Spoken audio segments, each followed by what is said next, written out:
దేవుని పేరిట అందరికీ వందనాలు. ఈరోజు మరి వాక్యదానముగా మార్కు సువార్త 8 అధ్యాయం 14 నుంచి చదువుదాము. వారు అంటే శిష్యులు తినుటకు రొట్టె తెచ్చుకున్నట మరిచిరి. వారు దోణి ఎక్కారనమాట, పడవ ఎక్కారు. తినటానికి రొట్టెలు తెచ్చుకోలేకపోయారు. అంతకుముందు జరిగిన అద్భుతం ఏంటంటే, వీళ్ళు ఆ బోట్ ఎక్కకముందు యేసు ప్రభు వారు అక్కడున్న ప్రజలకి 3 రోజులు బోధించిన తర్వాత వారికి ఆహారం పెట్టాలని యేసు ప్రభు వారు మరి ఏమైనా ఆహారం పంచుదాం అన్నప్పుడు ఏం ఆహారం ఉందంటే 7 రొట్టెలు కొన్ని చేపలు ఉంటాయి అన్నమాట. యేసు ప్రభు వారు దాన్ని దీవించినప్పుడు అవి 4,000 మందికి పంచిపెట్టబడతాయి. అయితే ఇక్కడ మరి 4,000 మందికి పంచిపెట్టబడిన తర్వాత దాదాపు కొన్ని గంపలు మరి ఎత్తుతారు కూడా మరి. సో అక్కడ మనం కరెక్ట్గా చూస్తే కనుక 7 గంపలు ఎత్తుతారు. సో అక్కడ మిగిలిపోయినాయి, అవి ఉన్నాయి, అవి తెచ్చుకోలేదు. అయ్యో రొట్టెలు తెచ్చుకోవడం మర్చిపోయామని అనుకుంటున్నారు. ధోనిలో వారి వద్ద ఒక్క రొట్టె తప్ప మరి ఏమీ లేకపోయానంట. ఇక్కడ మరి 2 విధాలుగా మనం ఆలోచన చేసుకోవాలి. వారు తినుటకు రొట్టె లేదు, వారి యొద్దకి ఒక్క రొట్టె ఉందంట. ఆయన అప్పుడు యేసుప్రభు ఏమంటే, ఆయన చూచుకున్నది పరిసయ్యుల పులిసిన పిండిని గూర్చి, హేరోదు పులిసిన పిండిని గూర్చి జాగ్రత్త పడుడి. వారిని హెచ్చరింపగా వారు తమ యొద్ద రొట్టె లేవని తమలో తాము ఆలోచించుకునిరి. యేసు ప్రభు వారు ఏం మాట్లాడుతున్నారు? పరిసయ్యులతో జాగ్రత్తగా ఉండండి, హేరోదుతో జాగ్రత్తగా ఉండండి, వారి తలంపుల్లో పడబాకండి, మీ ఆత్మల్ని పాడు చేసుకోబాకండి, వారిలాగా ఇహలోక సంబంధమైన ఆహారం కోసం మీరు ఆలోచన పెట్టుకోబాకండి, వారిలాగా ఇహలోక సంబంధమైన అంటే ఈ లోక సంబంధమైన వాటి మీద మనసు పెట్టకండి. 24 గంటలు అదే ధ్యాసతో ఈ లోక సంబంధమైన ఆశీర్వాదాలు కావాలి, నాకు ఉద్యోగం కావాలి, నాకు అది కావాలి, నాకు ఇది కావాలి, ఇది 24 గంటలు వీటి మీద ధ్యాస పెట్టబాకండి. అది పులిసిన పిండి లాంటిది, ఎందుకు పనికి రాకుండా పోతుంది. అది పులిసిన పిండి లాంటిది, అది ఏమాత్రం కొంచెం మనలో ఉన్నా కానీ కొంత పిండి ఉన్నా పులిసిన పిండి మిగతా పిండిని మొత్తం పులియే చేస్తుంది అంట. సో ఆ విధంగా ఈలోక సంబంధమైన కనుక ఆలోచనలే దృష్టే కలిగి మనం కనుక క్రైస్తవులం నడుస్తూ ఉంటే, ఆత్మ సంబంధమైన దృష్టి, పరలోక రాజ్యం మీద మన కళ్ళు, మన ఆశలు, మన విశ్వాసము ఉండదు. అలాంటప్పుడు ఈలోక సంబంధమైన వాడి గురించి వీటి కోసమే ప్రయాసపడుతూ ఉంటాం. అందుకని యేసు ప్రభు వారు అంటున్నారు, ఏ కాడికి ఆల్రెడీ నీకు రొట్టెలు పంచిపెట్టాను, మీరు తిన్నారు, మళ్ళీ మీరు ఇంకో రొట్టె తెచ్చుకోలేని ఆలోచన చేస్తున్నారు.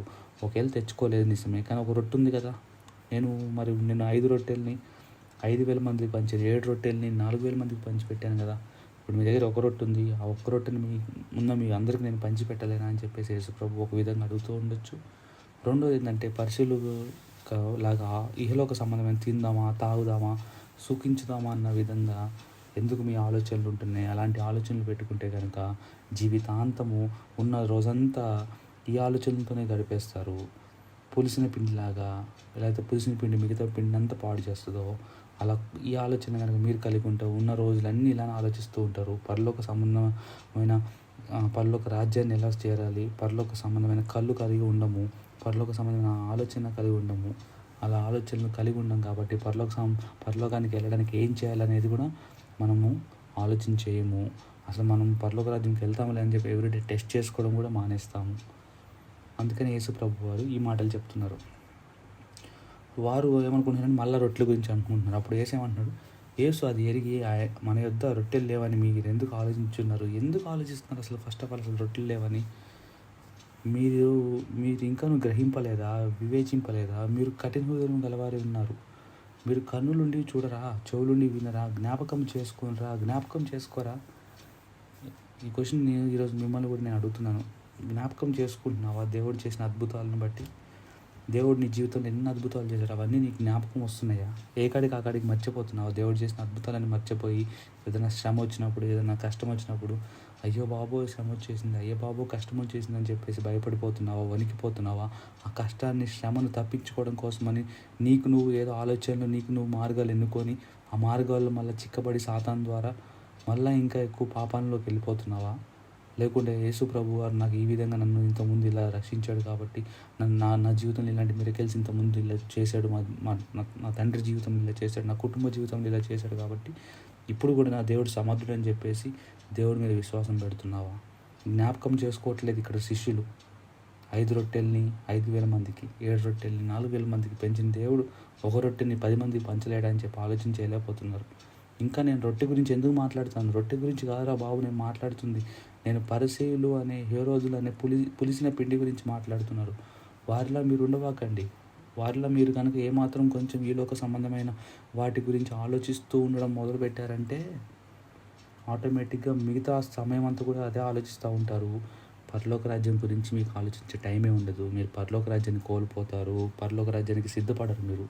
ఎందుకంటే పరలోక రాజ్యం గురించి మీరు టైం కూడా ఇవ్వట్లేదు. పరలోక రాజ్యం కొరకు టైం ఇవ్వడం అంటే ఏంది? నిన్ను నువ్వు పరీక్షించుకోవడమే, నిన్ను నువ్వు పరిశుద్ధంగా జీవించే విధంగా నేను తయారు చేసుకోవడమే. ప్రార్థించడం, వాక్యం చదవడం, ఉపవాసాలు ఉండడం, ఆత్మీయంగా ఇంకా బలపడటానికి 3 ఇంకా ఎక్కువగా చేసుకుంటూ వెళ్ళడమే మరి పరలోక సంబంధమైన ఆశ కలిగి ఉండడం, పరలోకానికి కావాల్సిన టైం ఇవ్వడం.